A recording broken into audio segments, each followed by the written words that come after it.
The polished cockpit of the Boeing 707, bathed in the soft blue glow of its instrument panels, was a sanctuary of calm before the storm. Below ground crews at JFK scurried like ants preparing Stellara Air Flight 710 for its transatlantic journey to London. In command was Captain Michael Jensen, a man with a sterling 30-year record, the epitome of a sky god. But on this crisp autumn evening, his legendary composure was about to shatter. When his co-pilot, the sharp and highly praised First Officer Marcus Thorne, walked in, Jensen's world tilted. One look, one venomous decision, and a single sentence would ignite a firestorm that would consume a career, unravel a hidden past, and serve a dish of karma so cold it would freeze hell over. What he said next didn't just delay a flight. It ended a life as he knew it. Captain Michael Jensen savored the quiet hum of the auxiliary power unit. It was his symphony, the prelude to the roar of the twin General Electric GE90 engines that he commanded with the ease of a master conductor. At 58, Jensen was a titan of the skies. His silver-streaked hair, chiseled jaw, and the crisp, authoritative lines of his uniform all spoke of a man in total control. He was ex-Air Force, had flown everything from F-16s in Desert Storm to the most advanced commercial airliners on the planet. He was a pilot's pilot, a man who believed in order hierarchy and a certain kind of cockpit, one that looked and felt exactly as it had for the past 3 decades. He performed his pre-flight checks with a muscle memory honed by over 20,000 flight hours. Each switch flipped, each dial checked was a small prayer to the gods of aviation. Everything was nominal. Outside, the lights of New York City began to sparkle as dusk settled. 412 souls were booked on this flight, entrusting their lives to him, and he took that trust as a sacred vow.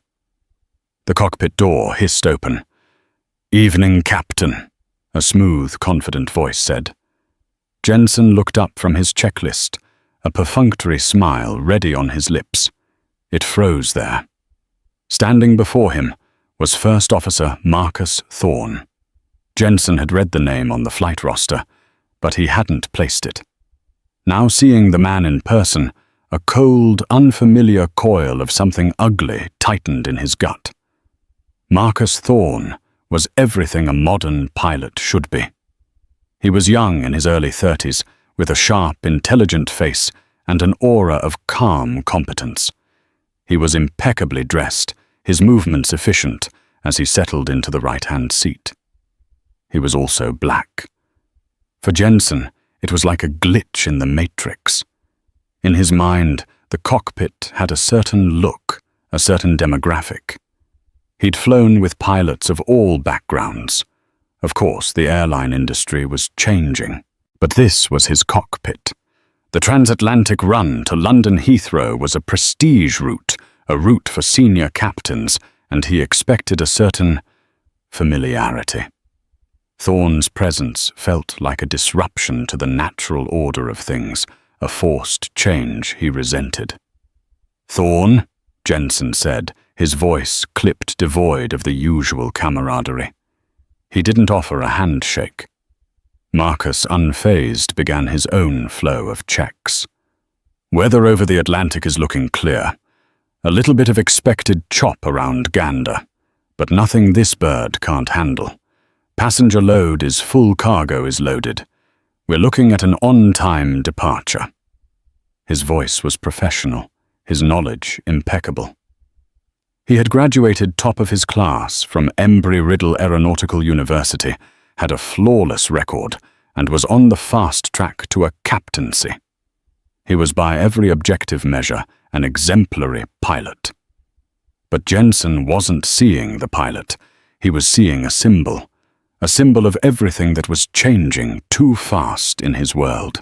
Affirmative action, diversity quotas, a new generation that hadn't, in his view, paid their dues the way he had. A bitter, irrational resentment began to brew thick and poisonous. He imagined Thorne got his position not just on merit, but because of a box he ticked on an application form. The thought was an insult to his own hard-won career. He watched Thorne out of the corner of his eye. Every smooth action, every confident call to air traffic control grated on him. He felt a primal possessive anger. This was his sanctuary, his domain, and he would not have it violated. "Final cabin check is complete, Captain. We're cleared to close the doors," came the voice of the lead flight attendant, Sarah, through the intercom. "Hold on that!" Jensen barked, his voice suddenly hard as steel. Sarah, a veteran with 20 years of service, was taken aback. "Captain, is there an issue with the aircraft?" Jensen didn't answer her. He unbuckled his harness, the click echoing in the tense silence. He turned his full attention to Marcus Thorne, his blue eyes like chips of ice.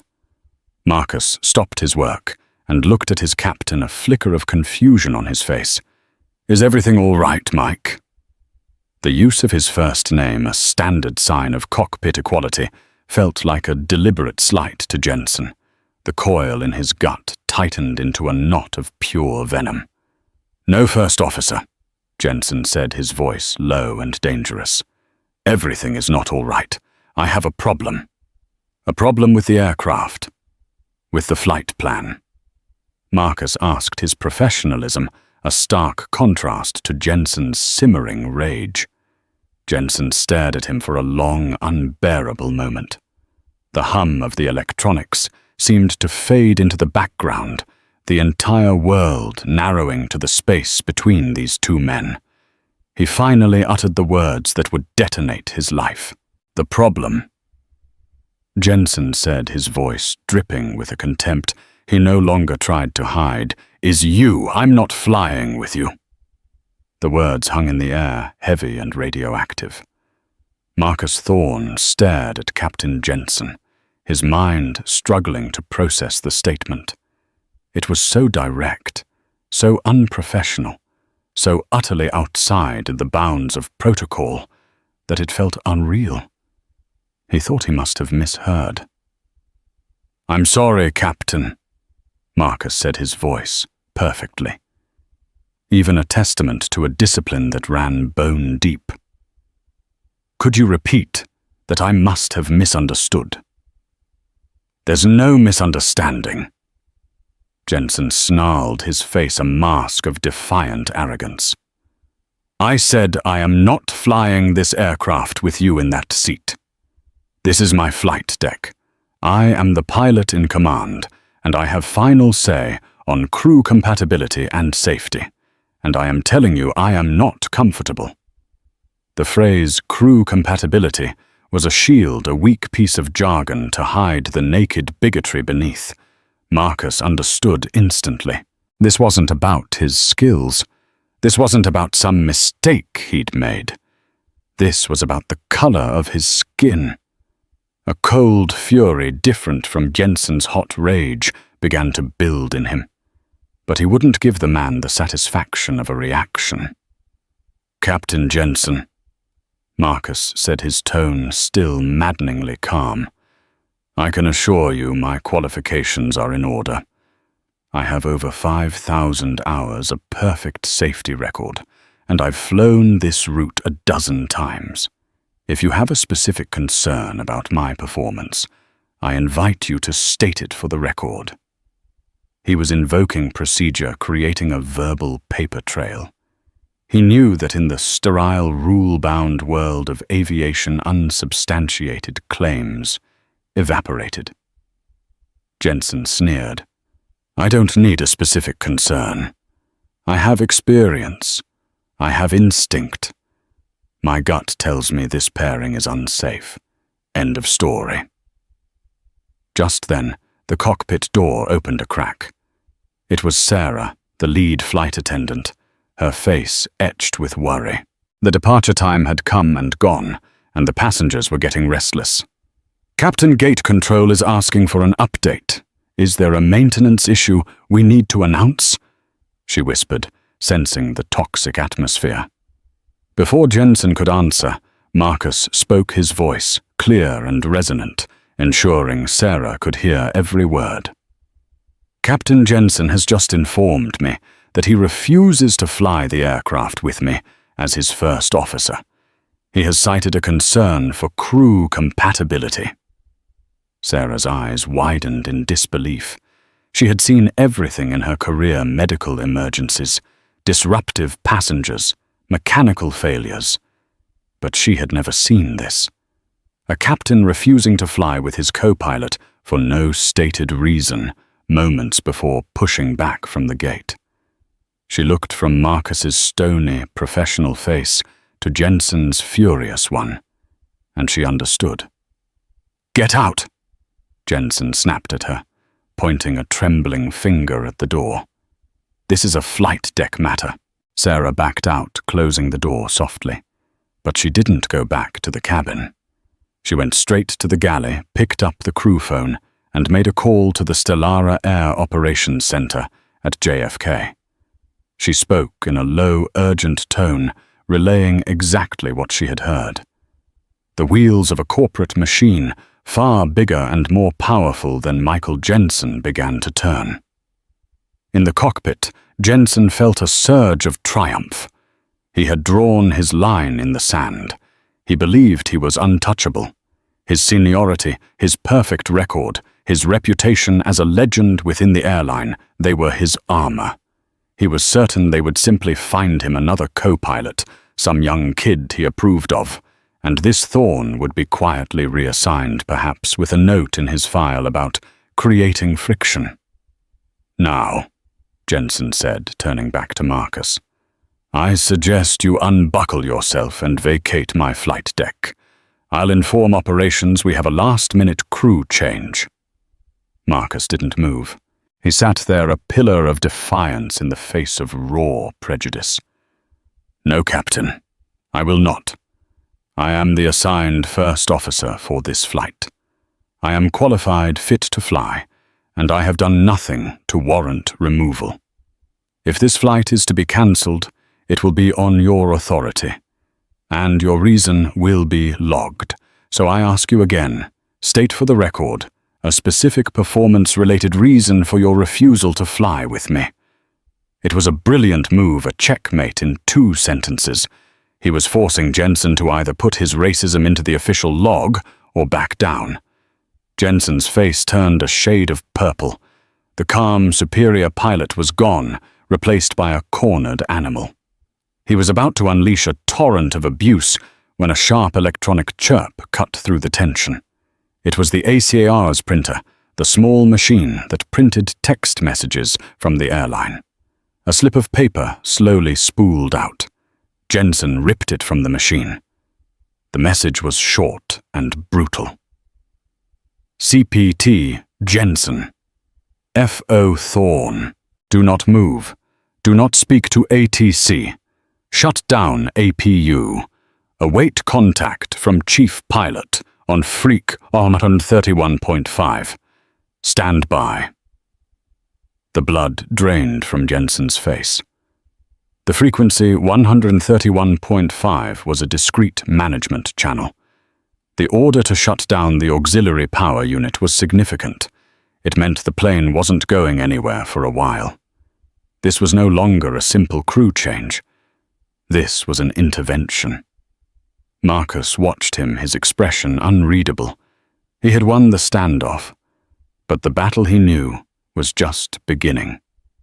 The hum of the APU wound down, plunging the cockpit into an eerie, tomb-like silence, broken only by the frantic beating of Michael Jensen's own heart. The silence in the cockpit was no longer a sanctuary. It was a vacuum. For 10 agonizing minutes, neither man spoke. Jensen sat rigid in his seat, the ACAR's message clutched in his hand, the paper crinkling with the tremor of his rage. Marcus remained in his seat, his posture relaxed but his eyes alert. He was a spectator now, waiting for the system he had put his faith in to work. Finally, the radio crackled to life, a disembodied voice cutting through the quiet. Stellara Ops to Captain Jensen, Flight 710. Are you on frequency? Jensen fumbled for the push-to-talk button.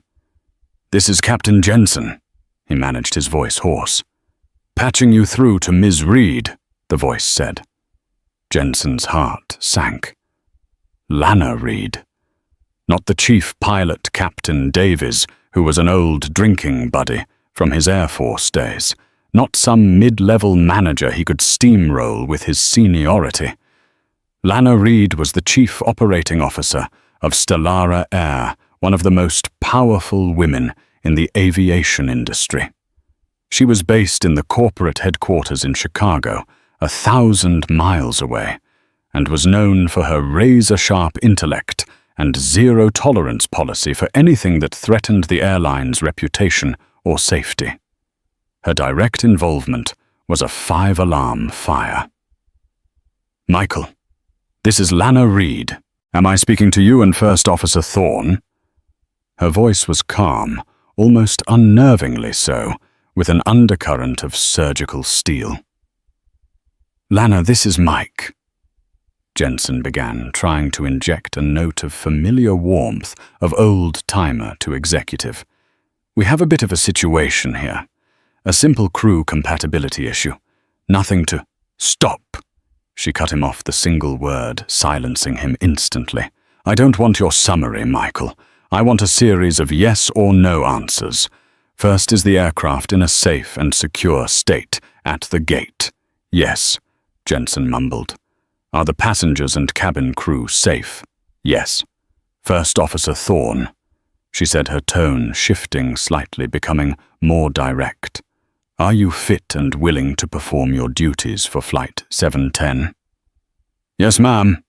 I am, Marcus replied, his voice a paradigm of clarity. Thank you, Mr. Thorne. Now, Captain Jensen. Lana continued, her voice hardening again. Did you or did you not inform First Officer Thorne that you refuse to fly with him? Jensen hesitated. He was being boxed in his flimsy excuse of compatibility being systematically dismantled. I expressed a lack of comfort with the cockpit dynamic. Captain Jensen, this is not a therapy session. This is a multi-million-dollar aircraft with over 400 people on board, and it is currently sitting immobile at the busiest airport in the world because of your actions. I will ask you one more time. Yes or no? Did you refuse to conduct the flight with your assigned first officer? The weight of her position, the gravity of the situation, finally began to penetrate Jensen's armor of arrogance. Yes. He conceded the word, tasting like ash. And did you provide Mr. Thorne with a specific, actionable performance-related reason for this refusal as required by Section 11, Subsection 4 of the Stellara Air Operations Manual? Jensen was silent. He knew the manual inside and out. He also knew he hadn't followed it. I am taking your silence as a no, Lana said, her voice now devoid of any warmth. Michael, what you have just done is not only a catastrophic breach of company policy, it is a violation of federal aviation regulations regarding crew management and a flagrant act of insubordination. You have manufactured a safety issue where none existed, and in doing so you have created a real one. She paused, letting the indictment hang in the suffocating silence. A new crew is being scrambled for Flight 710. They will be there within the hour. The passengers will be deplaned and given vouchers. This incident is already costing the company upwards of $150,000, and the reputational damage is incalculable. Jensen felt a desperate need to defend himself. Lana, with all due respect, my 30 years of service, your 30 years of service just ended. She said the words landing like guillotine blades. As of this moment, Michael Jensen, you are suspended from all duties, pending termination. Your flight privileges are revoked. Your security credentials will be deactivated in 5 minutes. A Stellara security team is on its way to the gate to escort you from the airport. You will leave the flight log, your ID, and any other company property on your seat. Do you understand? Me? It was an execution, swift, brutal, and absolute. Jensen couldn't breathe. His entire identity. Captain Jensen, the sky god, the master of the Boeing 777, had just been vaporized by a voice on the radio. "You can't do this," he whispered, a pathetic plea. "I already have," Lana replied, her voice cold as the stratosphere. "Mr. Thorne, you will remain on the flight deck until the relief crew arrives. You will brief them on the status of the aircraft. A representative from my office will be in touch with you tomorrow. Thank you for your professionalism, under what I can only imagine were exceptionally difficult circumstances. Stellara Air does not tolerate this behavior. Not now, not ever. Read out." The frequency went dead.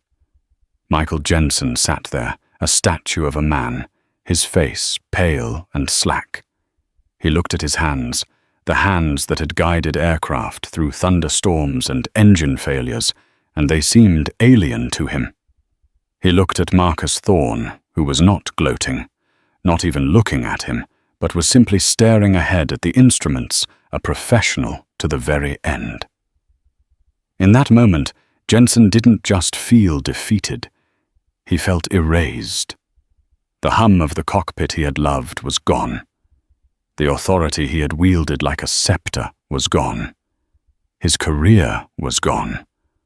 All because of a single ugly impulse he had mistaken for strength. The cockpit door opened. 2 uniformed airport security officers and a grim-faced Stellara manager stood there.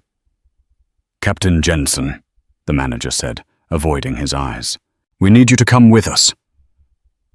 Slowly, like a man twice his age, Michael Jensen unbuckled his seatbelt for the last time. The fallout was immediate and catastrophic. Michael Jensen wasn't just fired, he was excommunicated.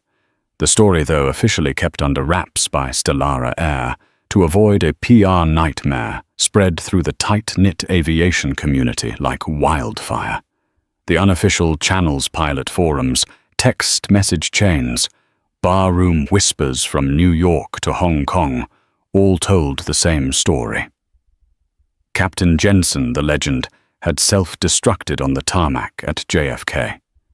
He was placed on the FAA's Do Not Hire list, not officially for racism, but for the far more damning charge of gross insubordination and willfully compromising the safety of a flight. No other major airline would touch him. His phone calls to old friends and colleagues went unreturned. The man who once commanded the respect of an entire industry was now a pariah. His life at home crumbled. His wife Laura, who had built her entire social standing around being married to a senior international captain, was mortified. The quiet, insidious shame of it all curdled their 35-year marriage. They had lived in a sprawling home in a wealthy Connecticut suburb, paid for by decades of a pilot's salary. Now, with his income gone and his pension in jeopardy pending the official results of the internal investigation, that lifestyle was evaporating. After 2 months of simmering in a toxic stew of self-pity and rage, Jensen did what entitled men do when the world no longer bends to their will. He decided he was the victim. He hired a lawyer. Not just any lawyer, but David Chen, a bulldog known for high-profile, aggressive, wrongful termination lawsuits. Jensen painted a picture for Chen, a carefully edited narrative, where he was a veteran pilot punished for raising a legitimate, if instinctual, safety concern in an era of woke corporate overreach. "They're railroading me, David," Jensen insisted, his voice full of manufactured indignation. "This kid Thorne, he was arrogant, cocky. I felt he wasn't in the right headspace for a transatlantic flight. I made a command decision, and they fired me for it. They're sacrificing a 30-year veteran for the sake of optics. This isn't about safety. It's about their diversity agenda. David Chen, a pragmatist who cared more about billable hours and winning than an abstract truth, saw an angle. He could frame it as a case of ageism and reverse discrimination, a decorated older pilot being pushed out for a younger minority hire. It was a narrative that would play well in certain media circles. The lawsuit was filed Michael Jensen versus Stellara Air. It demanded $10 million in damages for wrongful termination defamation and emotional distress. Stellara Air's response was swift. They brought in their top legal firm, and Lana Reed made it clear to her team, "We do not settle. We fight this and we win. We will make an example of him." The lawsuit triggered the discovery phase, a legal process where both sides are required to turn over all relevant documents and submit to depositions. Stellara's legal team began meticulously combing through every bite of Michael Jensen's 30-year career. They pulled his flight records, his training reports, his simulator evaluations, and every single incident report he had ever filed or been named in. Meanwhile, Marcus Thorne was called in to give his deposition. He sat in a sterile conference room facing David Chen and a court reporter. For 3 hours, Chen grilled him, trying to poke holes in his story, trying to paint him as inexperienced, confrontational, or oversensitive. "Mr. Thorne, wouldn't you agree that the cockpit is a high-pressure environment?" Chen asked. "Yes," Marcus replied calmly, "and that crew compatibility, while subjective, is a real factor in maintaining safety during a long-haul flight. I agree that a professional and functional dynamic is essential. I have never had an issue creating one with any other captain in my career. So Captain Jensen is the only one out of dozens, perhaps hundreds of pilots you've flown with. He is the only one to ever raise a concern." Chen pressed, hoping to make Marcus seem like a common denominator in a non-existent pattern of conflict. "That is correct," Marcus said, his voice unwavering. "Captain Jensen is the only pilot who has ever refused to fly with me after looking at my face." The simple, powerful truth of the statement silenced David Chen for a moment. Marcus Thorne was unflappable, his testimony a perfect record of professionalism.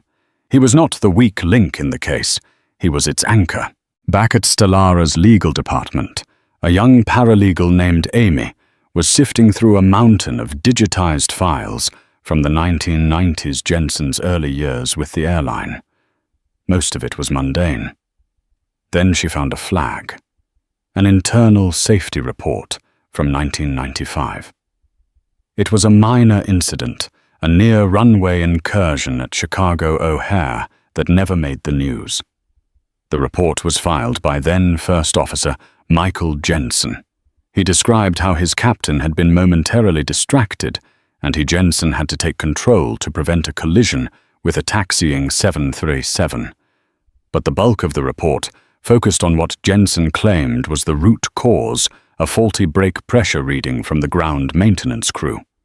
He was adamant, blaming the near miss on a sloppy and incompetent mechanic who signed off on the pre-flight check. The report was scathing. Jensen's language was arrogant and dismissive, even as a junior officer. He recommended the mechanic be fired and blacklisted. A follow-up note in the file indicated the airline had launched an investigation, but the mechanic, under immense pressure, had quit before its conclusion. The incident was officially closed with a note of commendation added to Jensen's file for his decisive action. It seemed like a dead end, just another example of Jensen's arrogance. But Amy, being thorough, cross-referenced the name of the mechanic mentioned in the report. His name was Robert Thorne. Her heart skipped a beat. She ran the name through the employee database. Robert Thorne had worked for Stellara as a mechanic from 1988 until his abrupt resignation in 1995. She pulled up his old employee file.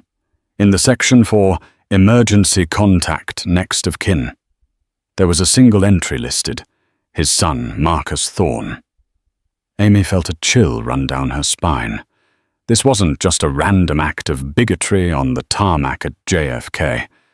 This was a ghost story, 25 years in the making.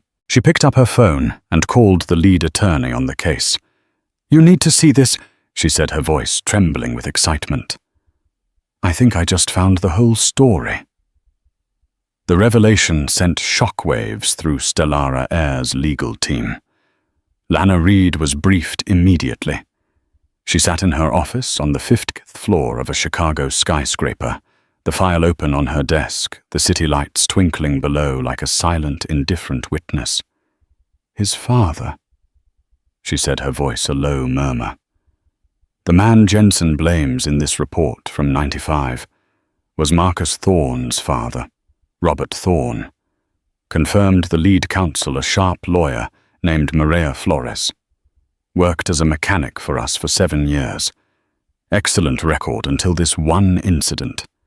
Jensen's report absolutely destroyed him. We dug a little deeper. After he resigned, he was effectively blacklisted.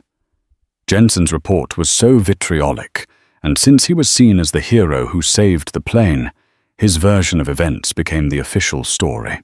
Robert Thorne couldn't get another job with a major carrier. He ended up doing freelance work on small prop planes, fell on hard times. Passed away 10 years ago from a heart attack. The family always maintained the stress of the accusation ruined his health. Lana felt a knot of ice form in her stomach. The case had transformed. This was no longer just about a bigoted pilot and a wrongful termination suit. It was about a hidden generational injustice. Michael Jensen hadn't just refused to fly with a black co-pilot. He had years ago savaged the reputation of that co-pilot's father to advance his own career. "Does Marcus know?" Lana asked. "We don't think so," Maria replied. "Marcus was just a kid when this happened. He might not even connect the two events. The question is, how do we use this? It's dynamite." They debated the strategy. They could approach Marcus, tell him what they'd found, and prepare him. But that felt like manipulating their own witness. They could enter the report as evidence to establish a pattern of behavior in Jensen, but Chen would argue it was an unrelated incident from decades ago. Then Maria Flores devised a plan. It was risky, theatrical, and utterly ruthless. "We don't tell Marcus," she said, "and we don't introduce the report beforehand. We save it. We save it for Jensen's deposition. We'll let him build his own gallows, and then we'll hand him the rope." The day of Michael Jensen's deposition arrived. He walked into the law firm's conference room with a confident swagger, David Chen at his side. He saw himself as a righteous warrior fighting for his good name. He was ready. For the first 4 hours, Maria Flores questioned him about the events at JFK. Jensen stuck to his script, repeating the lies he had told himself so many times they had started to feel like the truth. He painted Marcus Thorne as inexperienced, aggressive, and a threat to his command authority. "I have a sixth sense for these things," Jensen said, leaning forward earnestly. "A captain's intuition is the most valuable safety tool on any aircraft. My gut told me something was wrong with Thorne." "But you can't point to a single regulation he violated, a single error he made," Maria asked coolly. "It's not about regulations. It's about the intangible feel of a cockpit." He wasn't the right fit. Maria let the answer hang in the air, allowing its weakness to be exposed by the silence. Then she shifted gears. "Captain Jensen, I'd like to talk about your early career. You were commended for your actions during a near miss at O'Hare in June of 1995. Correct?"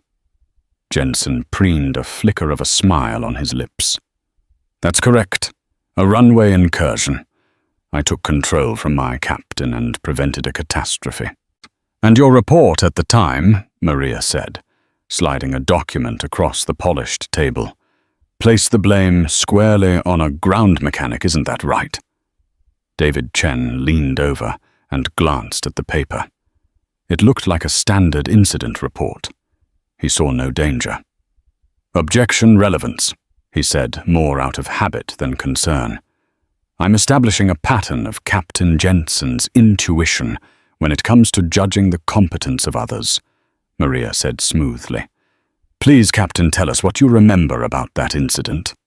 Jensen launched into the story, with relish casting himself as the hero. He described the faulty brake, reading the lurch of the aircraft, his own split-second reaction. "It was a classic case of incompetence on the ground," he concluded smugly. "The mechanic signed off on a plane that wasn't safe. I made sure management knew about it. A man like that had no business being near an airliner." "You felt he was a danger?" Maria pressed. "Absolutely. A menace. I did the industry a favor by reporting him."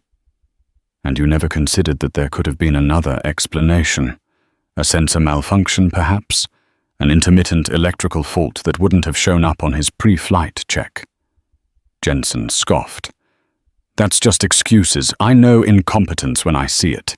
It was the man, not the machine." Maria paused, letting his arrogant certainty fill the room. She looked down at her notes, then back up her eyes, locking onto his.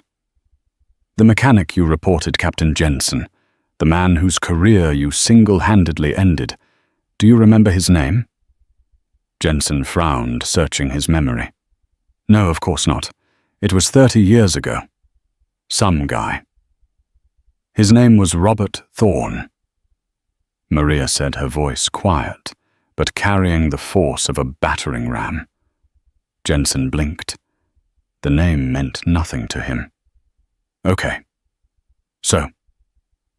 David Chen, however, suddenly sat bolt upright. He had read Marcus Thorne's deposition. The name was familiar. A cold dread began to creep up his spine. "Maria, where is this going?" he demanded.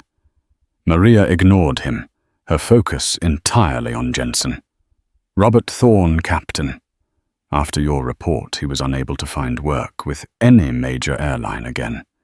He died a broken man. Do you feel any remorse for that?" "I feel nothing," Jensen said defiantly. "He was incompetent. He got what he deserved." Maria nodded slowly. "I see." She opened a second file and slid another document across the table.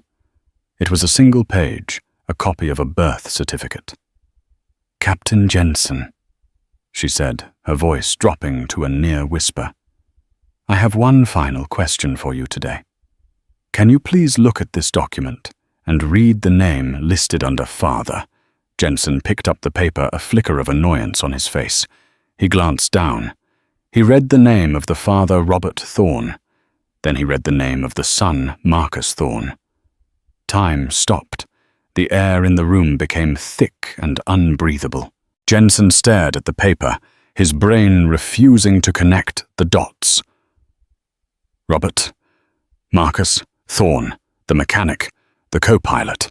The past and the present collided in a blinding, horrifying flash. It wasn't a coincidence. The universe wasn't that random. He looked up from the paper, his smug confidence gone, replaced by a ghastly pale shock. He looked at Maria Flores, and in her cold, unforgiving eyes, he saw the abyss that had just opened up beneath his feet. He hadn't just tried to ruin one man's career because of the color of his skin. He had, by a sickening twist of fate, tried to do it to the son of a man whose life he had already destroyed. The deposition room, once a stage for Michael Jensen's arrogance, became his tomb. The birth certificate lay on the table like a death warrant. David Chen. His lawyer stared at it, then at his client's ashen face, and he knew with the chilling certainty of a seasoned attorney that the case was not just lost. It was annihilated. I didn't know. Jensen stammered the words hollow. It was the truth, but it was a truth that offered no sanctuary. In fact, it made it worse. His prejudice was so blind, so random that he hadn't even recognized the name. He had set out to destroy a man for being black, only to discover he was attacking the legacy of a man he had already wronged for entirely different but equally specious reasons. Maria Flores leaned back in her chair, her work done. She didn't need to press him further. Jensen's face, a canvas of dawning horror and guilt, was more damning than any confession. The court reporter's fingers flew across the stenotype, capturing every nuance of the catastrophic silence. "We need to take a break," David Chen said, his voice strained. He grabbed Jensen by the arm and pulled him out of the room. In the hallway, Jensen collapsed against a wall, gasping for air. "It's a trick," he panted. "They're trying to rattle me." "Is it a trick, Mike?" Chen shot back, his voice raw with fury. "Did you or did you not file that report against Robert Thorne?" Yes, but he was incompetent. The brake pressure. Was there an investigation?" Chen demanded. "A full NTSB inquiry? Did anyone else corroborate your story? Or was it just your word, the hot-shot young pilot against a working-class mechanic?" Jensen had no answer. There had been an internal inquiry, but it had stalled when Robert Thorne quit. Jensen's version became the default truth because it was the easiest one.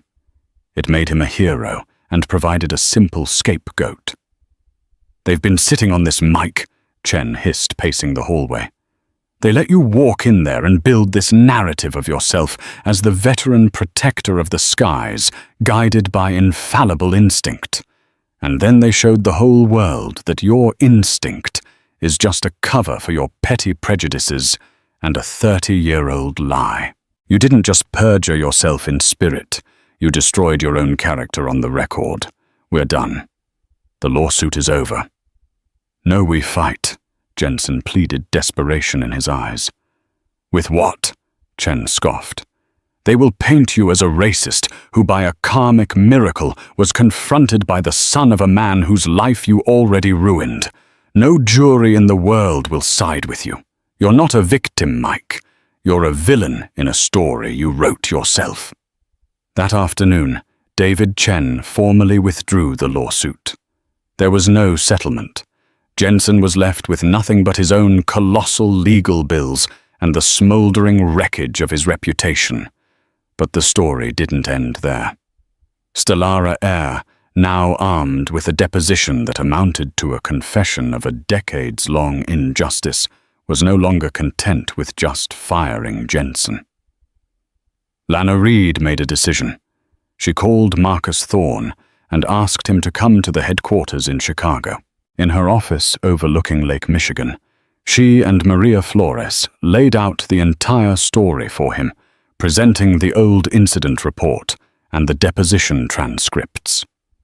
Marcus listened in stunned silence, his professional composure finally cracking. He had grown up with the shadow of his father's failure. He'd known his dad had lost his job and his passion, but the details had always been murky, shrouded in his father's shame. Robert Thorne had always told his son, just be twice as good, work twice as hard. Don't give anyone an excuse. Now Marcus understood. His father hadn't failed. He had been failed. He had been a casualty of Michael Jensen's ambition and arrogance. And years later, Marcus himself had been targeted by that same man's blind hatred. "What you've endured, Mr. Thorne," Lana said, her voice filled with a genuine respect, "is beyond the pale. The incident at JFK was inexcusable. But this This new information about your father is a corporate sin that we have a duty to address. Stellara Air issued a public statement. It was a masterclass in corporate accountability. They announced the withdrawal of Jensen's lawsuit and taking the extraordinary step of unsealing parts of the deposition, they told the whole story. They publicly exonerated Robert Thorne, posthumously clearing his name and issuing a formal apology to his family. They announced the creation of the Robert Thorne Memorial Scholarship, a multi-million-dollar fund to support underprivileged students pursuing careers in aviation maintenance and engineering. The story became a national sensation. Marcus Thorne was hailed as a hero, not just for his composure in the cockpit, but for being the living embodiment of a justice long delayed. He was interviewed by major news networks, a reluctant icon of grace under pressure. For Michael Jensen, the public revelation was the final fatal blow. His wife, Laura, finally left him unable to bear the public disgrace and the knowledge of the deep, cruel injustice her husband had perpetrated. His friends, the few who had remained, now shunned him completely. The bank foreclosed on their Connecticut home. His unraveling was total. He had lost his job, his lawsuit, his reputation, his wife, and his home. He was a ghost in his own life, haunted by the consequences of 2 moments of malice separated by a quarter of a century that had finally converged to destroy him. The collapse of Michael Jensen's lawsuit was not an end. It was the beginning of a different kind of punishment, one far more intimate and cruel than any courtroom could dispense. The story, now unsealed and propelled by Stellara Air's explosive press release, became a media sensation. Jensen was no longer just a disgraced pilot. He was a national symbol of bigoted arrogance, his face splashed across news websites and cable news chyrons. He became a case study, a cautionary tale dissected by pundits and ethicists. The name Jensen became shorthand for a certain kind of obsolete, entitled rage. He retreated to his sprawling Connecticut home, but it was no longer a fortress. The phones rang incessantly with calls from reporters. His wife Laura, who had once basked in the reflected glory of his captaincy, now looked at him with a mixture of horror and contempt. "How could you not tell me?" she demanded one evening, her voice trembling, holding a tablet displaying an article detailing the ruin of Robert Thorne. "You didn't just lie to your lawyer, Michael. You've been lying to me, to yourself, for our entire life together. You built a career on a man's grave." "That's not what happened," Jensen snarled, the same defensive reflex kicking in. "He was incompetent." The report was accurate. "This is just a smear campaign by the airline to cover their own backs." "Was it a smear campaign when you looked at his son and decided without a single word that he was unworthy?" Laura shot back, her voice rising. "Was it your heroic instinct then, too? Or was it just the ugly, rotten thing inside you that you've been hiding all these years? The little comments, the dismissive jokes about the new hires?" I ignored it. I enabled it. I thought it was just you being from a different time. But this is monstrous. That night, she packed her bags. She took her maiden name back and filed for divorce, her petition citing irreconcilable differences rooted in the shocking revelation of moral turpitude. The departure was quiet, clinical, and absolute. There were no tears, no final arguments, just the cold-hard fact of his utter isolation. The financial ruin followed with brutal speed. With no income and crippling legal fees from his failed lawsuit, he could no longer afford the mortgage. The house, once a symbol of his ascent, became a gilded cage, filled with memories of a life that was now a fantasy. He was forced to sell it at a loss in a buyer's market. He sold the luxury cars, the boat, the vacation condo in Florida. Each sale was a public stripping of his identity, a liquidation of his pride. He moved into a small, soulless rental apartment complex by the highway. The roar of traffic, a constant, grating reminder of the engine sounds he so desperately missed. He tried to find other work. He still had a commercial pilot's license, technically. He applied to cargo airlines, charter companies, even small regional carriers in the Midwest. The response was always the same. Sometimes it was a polite, immediate rejection. Other times he would get a preliminary interview, and he would see the moment the hiring manager made the connection, the flicker of recognition in their eyes as they placed his name. The mood would shift, the interview would be cut short. He was radioactive. His name was a liability no insurance underwriter would touch.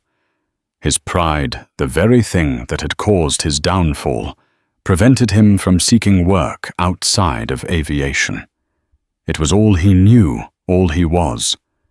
To do anything else would be the final admission of defeat. So he spiraled. He drank starting earlier each day. He watched hours of cable news yelling at the screen, nurturing the narrative in his head that he was the true victim, a casualty of a world gone mad. He was a king, dethroned not by his own hubris, but by a conspiracy of lesser men. In stark contrast, Marcus Thorne's life ascended. He handled the media storm with the same grace and composure he'd shown in the cockpit. He deflected personal praise, consistently redirecting the narrative to his father's exoneration and the importance of the new scholarship fund. "My father was a brilliant mechanic who loved aviation," he said in one interview. If his story can now help create opportunities for others to pursue their passion with the dignity and respect they deserve, then his legacy is secure. Lana Reed and Stellara Air fast-tracked his command training, not as a favor, but because he had proven under unimaginable pressure that he possessed the temperament of a true leader. His check ride for the captaincy was flawless. The day he pinned on his 4th stripe, he felt the profound weight of the moment. He was not just achieving his own dream, he was fulfilling his father's broken one. He became a quiet mentor within the airline. Young pilots, especially those from minority backgrounds, would seek him out. He never spoke of the Jensen incident unless asked. Instead, he taught them to be unassailable in their professionalism, to know the regulations and their aircraft so thoroughly that no one could ever question their right to be there. He was creating a new culture, one pilot at a time. 3 years after the incident at JFK, the cyclical nature of airline routes brought Captain Marcus Thorne to Salt Lake City International Airport. It was a crisp, rainy Tuesday, the Wasatch Mountains shrouded in mist. His aircraft was a state-of-the-art Boeing 787 Dreamliner, a marvel of carbon fiber and fly-by-wire technology, a plane Michael Jensen could only have dreamed of commanding. As his first officer handled the final shutdown checklist, Marcus began his post-flight walk-around. The rain was cold and persistent, slicking the tarmac and creating a grey, dreary scene. He watched the ground crew move with practiced efficiency, their yellow and orange high-visibility gear the only spots of color. They were being directed by a supervisor, a man who stood apart. His shoulders hunched against the rain, his authority seemingly worn as a burden. The man's posture was one of deep, weary resignation. He was older, his face gaunt beneath the brim of a faded baseball cap. He barked an order at a baggage handler, and the sound of his voice, a hoarse, gravelly rasp, stripped of its former command, snagged Marcus's attention. He looked closer, his eyes narrowing. The silver hair was greasy and unkempt. The chiseled jaw had dissolved into sagging jowls. But it was him. Unmistakably, it was Michael Jensen. The irony was so thick, so potent, It was almost poetic. After hitting rock bottom, Jensen had finally been forced to take a job outside the cockpit, but still within the prison of the airport. He had become a ramp supervisor, a groundling. His days were now spent in the wind, the rain, and the deafening roar of the engines of the machines he was no longer allowed to fly. His kingdom was no longer the sky. It was this patch of wet concrete. From his miserable vantage point, Jensen looked up at the magnificent Dreamliner he was servicing. He didn't see the pilot walking around it. Not really. He just saw a uniform, a symbol.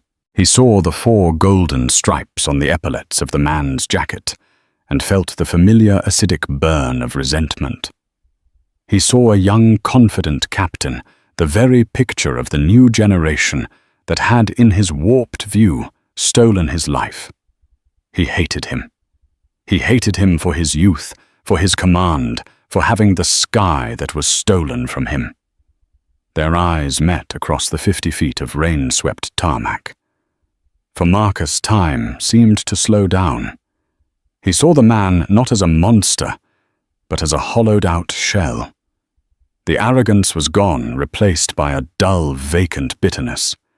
There was no fire left, only ashes, and in that moment Marcus felt a wave of, not pity, not hatred, not even satisfaction. It was a profound and somber sense of closure.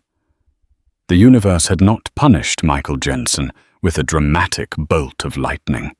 It had sentenced him to life in the front row of his own failure. Jensen held the gaze for a second longer, a flicker of confusion on his face. There was something about this particular captain's eyes, a calm, steady intensity that felt vaguely familiar, but he couldn't place it. To him, Marcus was just another anonymous face representing his replacement. He grunted, pulled his collar tighter against the rain, and turned away to yell at another baggage handler. He had a job to do. Marcus finished his inspection. He gave a slight formal nod in the direction of the ground crew, a gesture of professional respect he gave to everyone from the gate agent to the cleaner, and turned back toward his aircraft. He climbed the stairs, leaving the cold rain and the broken man behind. As he settled into the captain's seat, the familiar scent of avionics and filtered air, a comforting embrace, he looked out at the sprawling airfield. He saw Jensen below a small figure in a yellow jacket, growing smaller as the jet bridge retracted. He gave the order to push back. The twin engines spooled up with a deep, powerful hum, a sound of limitless potential. As the 787 taxied toward the runway, Marcus guided it with a light, confident touch. Cleared for takeoff, he advanced the throttles, and the immense aircraft surged forward, pressing him back into his seat. It lifted off the ground with a grace that defied its size, climbing steeply into the gray, misty sky. Below Michael, Jensen heard the roar and instinctively looked up. He watched the Dreamliner disappear into the low-hanging clouds, its navigation lights blinking once, twice, and then gone. He stood there for a long moment, the rain dripping from his cap. Another plane on its way to a world he could no longer reach. He then turned back to his crew, his face a mask of weary indifference, and waited for the next aircraft to arrive. He was grounded forever, a spectator to the dreams he had once lived and had so carelessly destroyed. The story of Michael Jensen and Marcus Thorne is a stark reminder that the cockpit of an airplane isn't the only place where character is tested. It's tested in our daily choices, in how we treat others, and in the integrity we show when no one is watching. Jensen's prejudice was a rot that festered for decades, an old injustice that lay dormant like a ghost in the machine, waiting for the right moment to claim its due. His story shows that karma isn't always a lightning bolt from a clear sky. Sometimes it's a slow, grinding process of consequence, a full accounting of a debt that must eventually be paid. In the end, he wasn't grounded by an airline or a regulator. He was grounded by the weight of his own hate. If this story of ultimate karma and delayed justice resonated with you, please give this video a like and share it with someone who appreciates stories of consequence. And don't forget to subscribe to our channel and hit the notification bell. We're dedicated to bringing you more true-life dramas, where accountability isn't just a concept, but a destination. Thank you for listening.